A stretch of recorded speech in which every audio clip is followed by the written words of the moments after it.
le regard tourné vers l'horizon, ou seul dans le noir, nous avons déjà tous eu d'étranges questions hantant notre esprit. Qui suis-je ? Qu'est-ce que le monde ? Qu'est-ce que la réalité ? Tournant sans relâche, elles apportent avec elles des réponses, s'envolant, se détournant, se complexifiant au contact de la vie. Heureusement, des hommes se sont donnés pour mission de rationaliser ces réponses. En Occident, ces penseurs en quête de sagesse sont les philosophes, et leurs pionniers ont tout autant inscrit leur nom dans l'histoire que bâti les fondations de notre mode de pensée.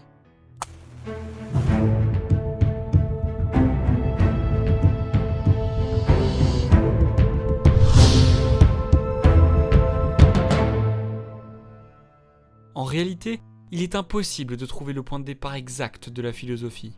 Et cela pour une raison simple. La philosophie n'est pas une invention technique comme le fut l'avion. Elle n'est pas non plus un événement figé dans le temps comme la première croisade par exemple. L'avènement de la philosophie est une transition, le passage d'une période de l'humanité à une autre, qui s'étale sur des siècles, voire des millénaires. Rappelons que la philosophie n'est pas simplement une matière que l'on apprend en terminale pour passer le baccalauréat. Il s'agit plutôt d'une démarche que nous pratiquons chaque jour de nos vies. La philosophie pourrait presque être définie comme l'art de se poser des questions qui n'ont pas de réponse. Les questions d'éthique par exemple.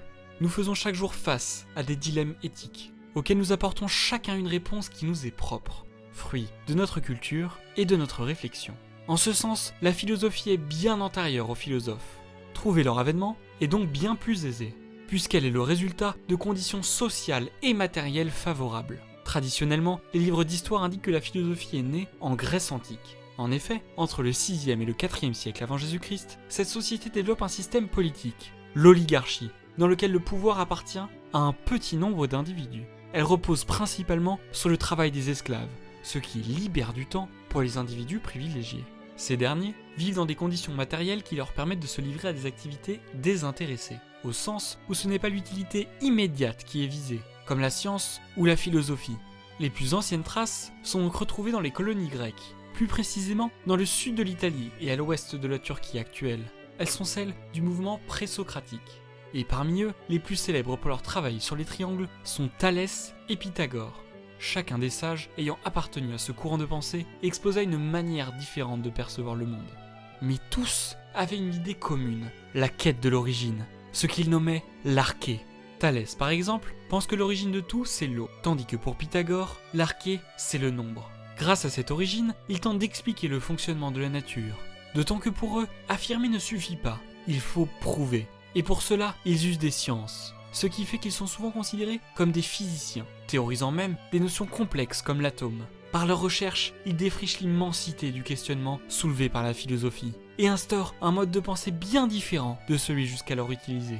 Ils posent ainsi des fondations pour ce que l'on nomme aujourd'hui la morale, et même des idées assez controversées pour l'époque, comme la notion de Dieu unique. Ils s'intéressent aussi au logos, le discours, une notion servant de fondement aux sophistes, qui le font passer avant l'origine de toute chose, car être savant, c'est aussi et surtout pouvoir transmettre son savoir.